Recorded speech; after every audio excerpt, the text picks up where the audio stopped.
the outstanding writer, Gregg Easterbrook, on the line. ESPN.com. Got a book out called King of Sports. That's coming out in paperback next month. You're going to want to grab that. He's got ESPN Grade rankings for colleges. Gregg's got a lot of things going on. Gregg, good morning to you. Good morning. Glad to be here. Thanks for taking time for us. And I read a bit about your the college rankings and measuring classroom effort on field, off field, and all that. And I got to say, I'm a little confused. So maybe I'd fit right in the program. Well, you're talking about a project called ESPN Grade that debuted yesterday on ESPN's website, and you can look up by going there. It's an attempt to produce a college football poll that combines on-field success with graduation rates. College football polls traditionally have recognized only how good a team is and whether they win enough games, and of course everybody realizes that the main thing that fans are interested in is who's got the good team and who wins games. But we constantly say, the NCAA constantly says that the guys playing college football are student athletes.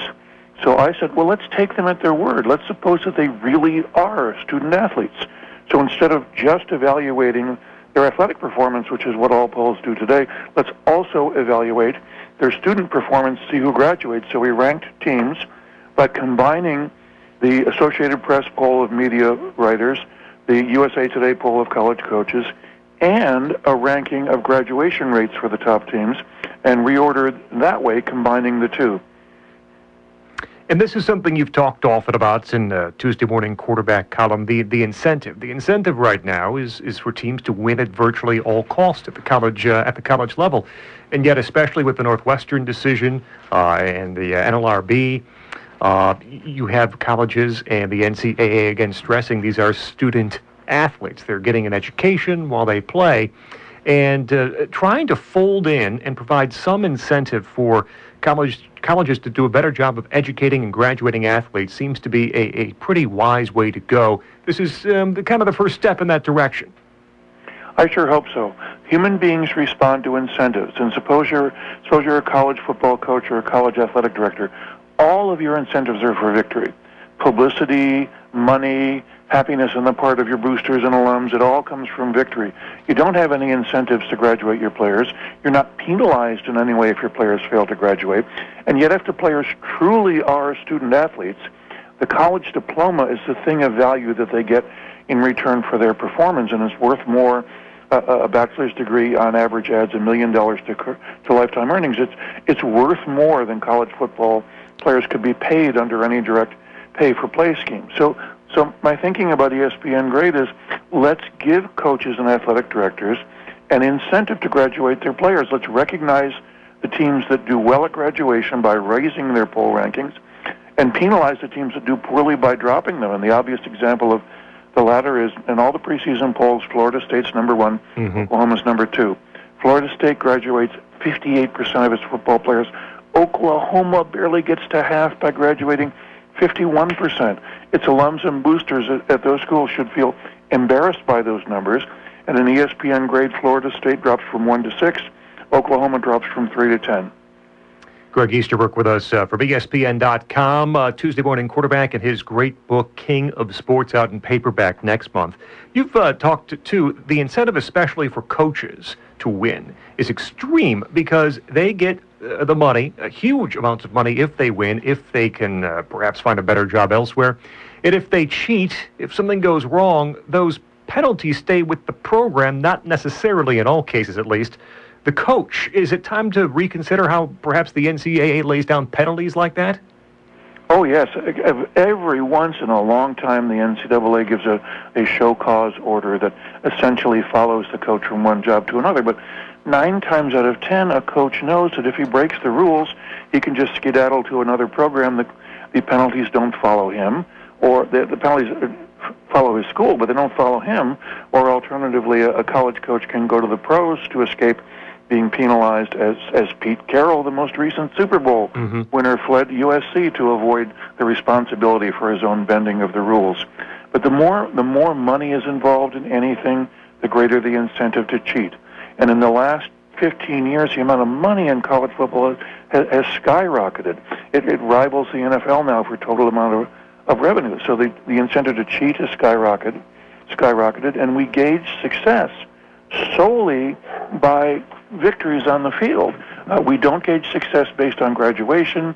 We don't penalize coaches whose players fail to graduate. A handful of the big college coaches have what look like academic clauses in their contract. Jimbo Fisher, for example, of Florida State, the most recent BCS champion, he gets roughly a 5% bonus for academics of his players. 95% of it is victory, 5% is academics.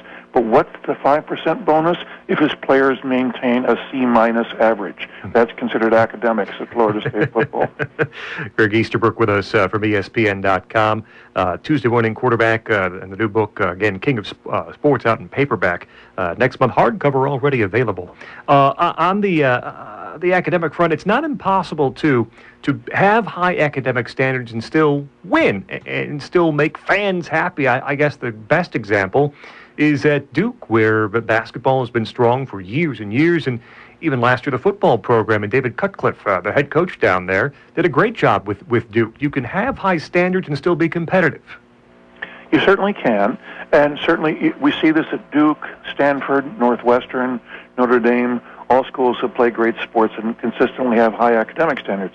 Now you can say, but Duke, Notre Dame, they're drawing a special kind of kid. Most kids don't have that rare combination of athletic ability and high IQ. That's true, but you can find good academic standing in other programs. If you look at ESPN Grade, you'll find the first thing that happens is when we combine academics, a 70% graduation rate, Alabama becomes number one. The Crimson Tide shows that you can have a fabulous winning program, still have pretty good academics, and do it even with some people leaving early for the pros and thus not graduating. Look at number two. UCLA jumps to number 2 in my poll. It's third best graduation rank in the country. 82% of UCLA's football players graduate. That's a very impressive statistic, and it puts to shame their crosstown rival USC, where 53% of the players graduate. UCLA and USC are drawing the same basic recruiting base, same type of kids, same geographic area. One educates, the other doesn't. And it's the difference between how the programs are structured. And, in your book, King of Sports, we're talking with Gregg Easterbrook, by the way, and that book comes out in paperback next month. In your book, you shine the spotlight on the Virginia Tech football program and Frank Beamer. Yeah, yes, I did. Well, I spent the season with Virginia Tech 3 years ago, because if you look over ESPN Grade, the poll is only grading the teams right now that were in the preseason top 25, which Virginia Tech isn't this year. But if you look over the last 20 years, Virginia Tech's had a winning season every year and consistently graduates 75% of its players. If every big college football factory consistently graduated 75% of its players, college football wouldn't be notorious anymore. Gregg, I want to get back to a couple of topics that you hit on the book, but Tuesday morning quarterback, I mentioned this earlier this week, or actually last week when the first one of the season came out. Nothing to be screams football season and the fall and the changing of the seasons, which is not here quite yet. Like Tuesday morning quarterback, I love sitting down with a column each week, and I try to explain to people what it is, and it's an amalgam. I mean, it's a football column, no doubt. NFL, college, high school, in all its forms. But there's some politics, and there's some sci-fi, and there's some science, pure science type stuff. How do you explain the column to people who have not read it before? Well, it's a mix. The little logo under it says "on the field, off the field, and far afield."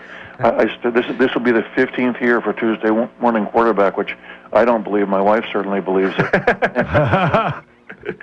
When I started it, I started throwing in an eclectic mix of, yes, football analysis, but also politics, science, popular culture, sci-fi.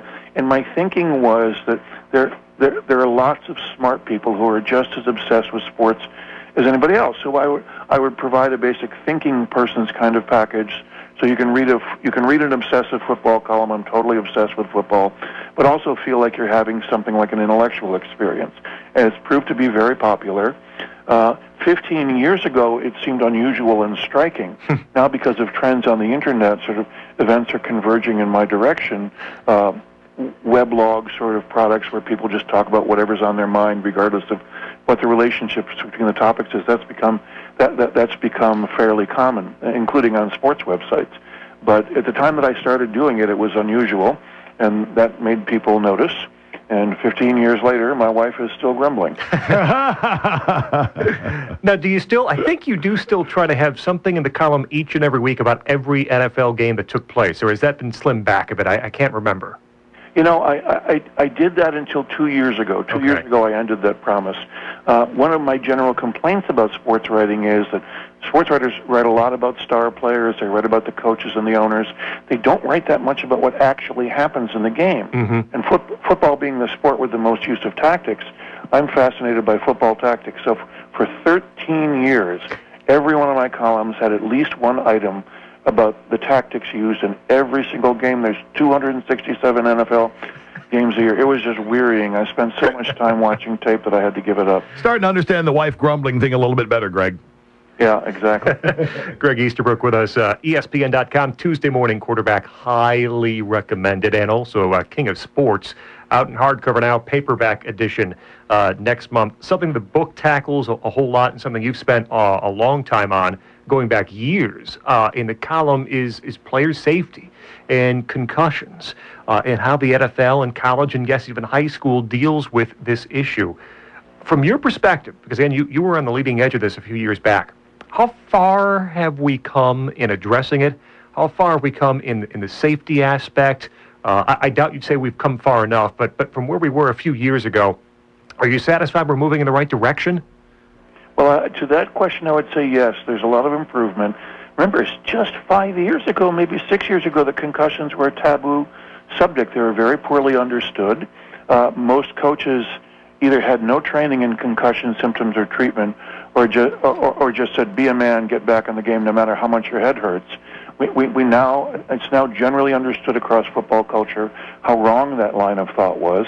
There's still a lot to be done, but a number of positive indicators. The NFL and NCAA, and most importantly, the big high school associations of Texas and California, which are the leader states on this issue, have all cut the allowable amount of contact time. You can coach kids to hit with their heads up. See what you hit is the key to avoiding head injuries. But really the most important thing to do is to reduce the amount of times that they're getting heads hit. And that is happening. I think we're moving in the right direction. There's more to be done. I think we need more reforms. I think within the next few years, 5 years, maybe even sooner than that, you're going to see the elimination of the kickoff in football. Kickoffs are the most concussion-prone play. Mm-hmm. Purists will say, oh, how can you do that? 20 years ago, basketball eliminated the center jump. And purists all said, oh, it's going to ruin the game. And now nobody even remembers that there was a center jump. I think eliminating the kickoffs will not have any effect on the excitement level of the game. And I think very soon you'll see the three-point stance eliminated. You look at two football teams opposing each other with the linemen and three-point stances. Their heads are pointed at each other's heads. What happens when the ball is snapped? I think you'll see that football players are required to be in a two-point stance, and that will reduce head injuries a lot without diminishing in any way the excitement of the game. Greg, you've talked too, again, it is an in-depth football kind of column about helmet safety, advances in helmet safety. I just read yesterday about Riddell, I guess, a new helmet called Speed Flex, another new design, trying to cut down on concussions and injuries. $400 for an individual purchase, and it said in here that NFL might use it, colleges, but high school's a few years off because of the expense. And you've mentioned too, high schools are the place where perhaps the most technology is needed quickly because it is the highest number of players playing. There are thousands and thousands of players at high school playing high school, and that, of course, gets reduced as you go to college and reduced even further as you go to the NFL. And sometimes it's the last place to get some of the most advanced safety measures. Yes, it certainly is. And the point that I endlessly make is that the concussion crisis in football is happening in high school because that's where almost all football is played statistically, and it's played by people who legally are children. Nobody wants an NFL player to get hurt, of course, but NFL players are adults. They knowingly assume a risk that they're warned about, and they're well paid in return. Almost all football is played at the high school level. The new Riddell helmet that you mentioned is a good piece of equipment. everybody assumes it's going to reduce the risk of concussion. Nothing could eliminate concussions. Everybody assumes it's going to reduce the risk. We'll find out as we go along. Can public high schools especially afford $400 helmets? Probably not. But there are decent models that are affordable. Virginia Tech, which you mentioned, and now for the last 5 years has annually done a safety rating of football helmets. And if you just Google Virginia Tech football helmet safety rating, you will not only see star ratings on all the helmets, it's a very easy system to understand, but you'll see the best value models that give you the best reduction of concussion risk compared to price. And those are models that cost $150, $175. That's a doable number for a public high school. And just the fact that you've got that information now is different. 5 years ago when Aaron Rodgers changed helmets just before the Super Bowl, the quarterback of the Green Bay Packers, I asked Green Bay to tell me which helmet he was wearing before and which helmet he was changing to, and they said, oh, we can't disclose that information. What helmets we wear is a secret. And I thought that was ridiculous. If you got a helmet that will reduce risk, why don't you tell every high school coach in America what it is? And now finally people are getting to access to that information. Gregg Easterbrook with us just another minute. The book is King of Sports, and of course Tuesday Morning Quarterback as well. We have a lot of parents whose sons and perhaps some daughters even too are about to get out and play some high school football the 29th of August here in our area. You are a huge fan of football and still are. You don't recommend that parents discourage perhaps their kids from playing football, but be safe. What should parents know? Well, I know a lot of boys are not going to want to hear me say this, but I don't think anybody should play tackle football before middle school years, before age 13 or 14. I don't think youth tackle football should be played. All the pediatric research indicates that your head is much more vulnerable to neurological injury in youth than it is after the mid-teen years are reached. The American Academy of Pediatrics recommends that you not play football until the age of 13. Tackle football, flag football is fine. I have two boys, one of whom went on to be an NCAA starter in college. I didn't let them play until they reached middle school tackle football. But don't take my word for it. Archie Manning wouldn't let Peyton and Eli play tackle football until they were in middle school because he'd seen the health studies on neurological risks. I know there's a lot of fun involved in youth football, and a lot of people really enjoy the association with the club nature of it, but I don't think youth tackle football should be played. You're going to want to read everything he writes because it's all so good. The King of Sports, Football's Impact on America, out in paperback next month. Gregg Easterbrook, thanks so much for taking time for us this morning. Thank you, guys. We appreciate it.